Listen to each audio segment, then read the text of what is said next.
family and to share with people around them, you see? Yeah, sure. And all the people out there, I hope many of the people listening to this show are outsiders, people who have not conformed or conform enough just behind a quiet mask so that you can obviously survive, because the system leaves you very little other choice. But they feel outsiders. They feel estranged and isolated and alienated. And why I try to get into this is because I want to explain to these people what their alienation is really born out of. Yeah. Your alienation is born with your identification and your empathy with the fallen, your brothers and sisters who are in this dumbed-down state. I call it the Hamlet complex, because if you read Hamlet properly, you will discover that his greatest malaise, his greatest ennui, his greatest depression was not from just having to deal with evil or pernicious people. It was from actually being in their presence. Just the fact that he lived amongst them was enough to cause him enormous strain in his mind. Yeah, yeah. So if you live in a sea of inauthentic souls, Henrik, it will always smell bad to you. And therefore you might bleed for the condition of others. Now, I stress that that authentic men, the outsiders, have to be very careful about this, because if you don't know about this, it could drive you mad. And I see a lot of this dementia creeping into the outsider's mind. The outsider must become detached from what he sees. He must become, separate. Because if he over-empathizes or over-sympathizes or tries to get in there and re-hardwire the minds of people that he has no responsibility to do that, it can destroy him. Yeah. And this is very important, Henrik, for the countdown to 2012, because you're going to see more and more dysfunction. You're going to see more and more inauthenticity, and all of its offspring being created.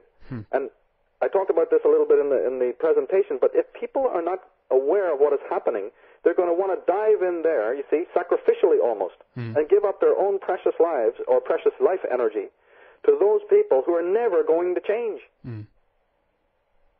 So there needs to be a change in the mentality of the outsider, of the healer, of the teacher, so that they become a little bit more detached, so that they can preserve their own sanctity and their own state, because you're not responsible for other people.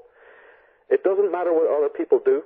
It doesn't matter what other people think, say, or act towards you. Like we were talking about the meaning of enlightenment before. That it's not something to do with luminescence, it's something to do with lightness and weight. So it is with enlightenment. The enlightened person is somebody who doesn't give a damn what other people say, think, or do towards them. Period. That's a... yeah, go ahead. What? Yeah, go ahead. Sorry. Well, on the journey to enlightenment, you see, on the journey to that space, especially the man who bleeds for his brothers does care very greatly what other people say, do, and think. But we're getting into such toxic times now that those rules, are not going to apply. And that the pain and suffering that comes in the outsiders are going, why is my life so painful? I've committed myself to truth. I've studied all the time. I've made so many sacrifices. I can't understand why I'm still under such a burden. Your burden is from the empathy that you have towards other people. It's from a higher level courting that you have to these fallen souls. But see these people as fallen and broken. You don't need to hate them for it. You just see it's a reality. And the doctor cannot get into the bed of the patient with him. Right? He has to do what he can, and then he has to pull back, and he has to constantly be recuperating his own health. It's like in that movie Nostradamus, where the whole town is in plague. Everybody's running around insane, and you see Nostradamus standing at the well, washing himself down. He strips himself off naked, and he washes himself down near the well. And there's a beautiful scene where this existentially aware, authentic man is just standing in the middle of absolute chaos. And I refer people to that movie, and to the movie of Herzog, the Nosferatu, the Vampire, where Lucy, the heroine, is also in a state of sovereignty, while everybody else is falling over the precipice of insanity. And Lucy, what does that word mean? The light. Yep, sure. It does. So, we talk about solutions. Jung said that, if I can quote him, he said that a great change of our psychological attitude is imminent. That is certain. We need more psychology. We need more understanding of human nature, because the only real danger that exists is man himself. He is the great danger, and we are pitifully unaware of it. We know nothing of man, far too little. His psyche should be studied, because we are the origin of all coming evil. So this is the beginning, the middle, and the end. It is the It's the A, B, and C of it. It's the alpha and the omega. Yeah, it's exactly. the bookends of the beginning, of the work that people like myself do. I mean, I open my Atlantis book with statements like this, and I close my life's work with statements like this. It is all based on our own nature that needs to be studied. Michael, we are actually totally out of time here now, but right. You sent me some references to the writings of Paul Levy, and also that we should get into, I guess, during the beginning of our next program on just these topics of enlightenment and about the light and what people think of it and so forth. Yeah, we definitely can. There's people who want to know more about the shadow complex and how the shadow works. Can you refer to the Los Angeles talk that I did? This is something people I absolutely insist people get into now. Paul Levy, who's a very interesting author, his website is Awaken in the Dream. Yeah. AwakenInTheDream.com. You'll go there. You'll see. You can get to it by way of my blog.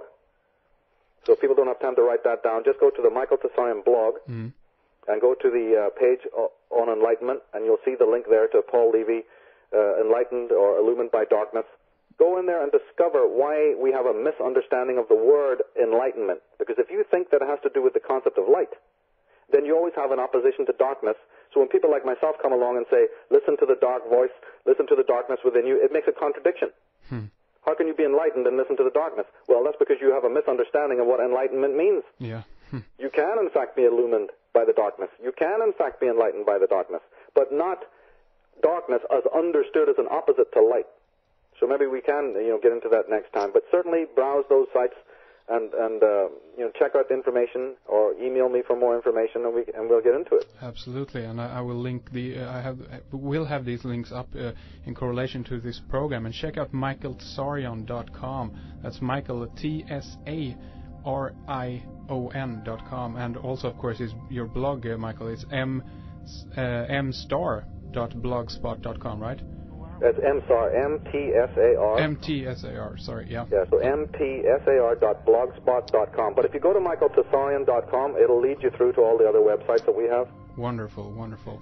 So again, Michael, I'm looking forward to next program very much, and thank you for coming on today, and we will continue in a month then. Great pleasure. Thank you, Henrik. Next time.